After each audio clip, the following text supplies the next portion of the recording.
Oh, so I'm meeting Leanne today. I'm not going to lie to you, I'm actually a bit nervous. That's weird.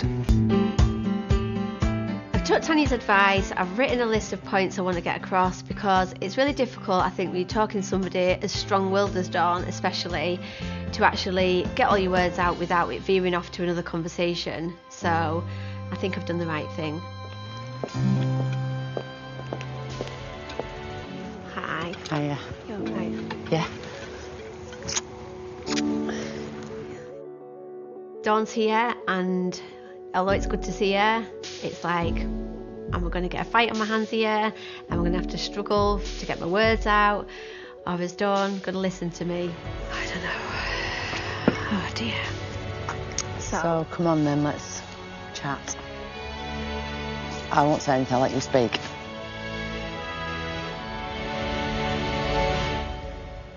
I feel like as a friendship, like we have obviously started to drift apart, but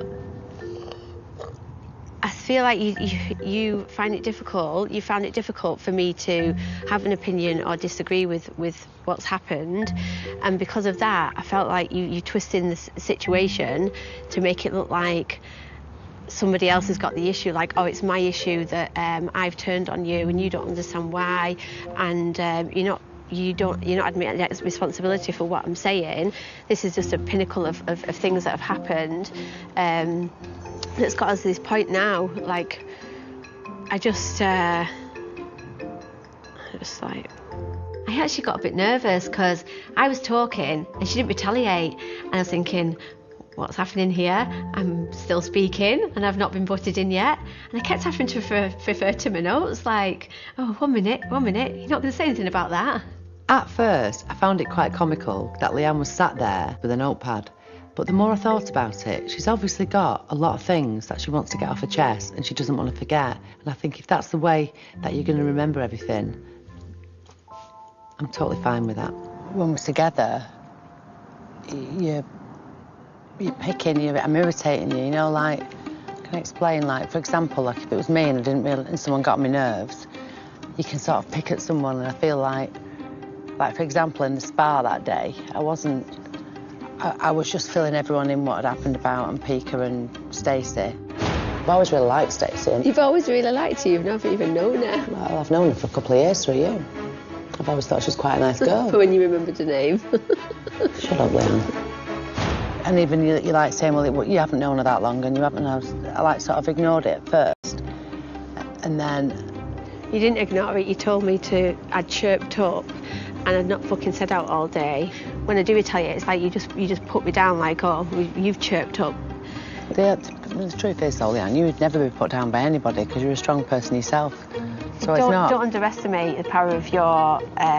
you can be strong, and you can be strong and overpowering when you say things, and maybe you don't realise it, but you can walk into a room and dominate the whole conversation. I just think it's all a bit deep, I do, honestly, because I've not... Well, that's your answer for everything, it's a bit deep. This getting a bit deep phrase comes out in Dawn quite a lot when she just either doesn't want to admit that she's wrong, or she just doesn't want to talk about it because she knows the other person's kind of got a point.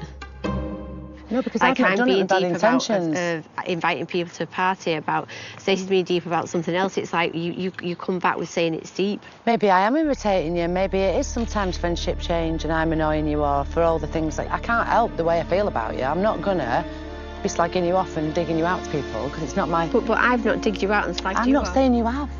All of a sudden, we're getting competitive. I'm thinking, oh no, this is going the wrong way. I feel upset with the way that I've been made to look because of I'm just disagreeing with you. I'm just speaking my mind because I think you're wrong.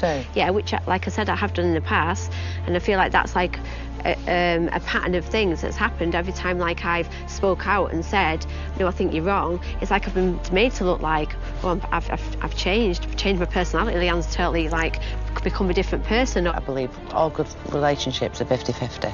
Yeah, so that's how I see our relationship, and that's why I think we're very similar in a lot of ways, and we've been friends for a long time because our friendship has always been 50-50. I think she was very restrained and she did really well. I think it was like therapy for her. So what we're going to do? Going to Barcelona, we're going to have a nice time. I know, yeah. We're still best friends, or we're just like acquaintances? Shut up. Yeah, of course. I mean, things change. People like situations change. But in the last 15 years, we've always just discussed it ourselves. We've sat here today with nobody else around and we've not even raised our voice. I've not jumped in. I've let you have your say. Well done. I've not manipulated anybody. Oh.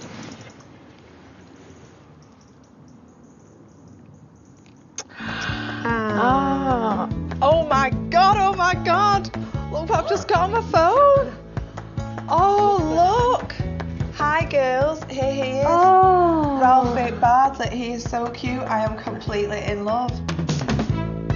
I'm completely in love. He was £6'4", the same weight as me and Phil were. No way. I can't believe that. We are on the way to home. Can't wait for you to meet him. Oh.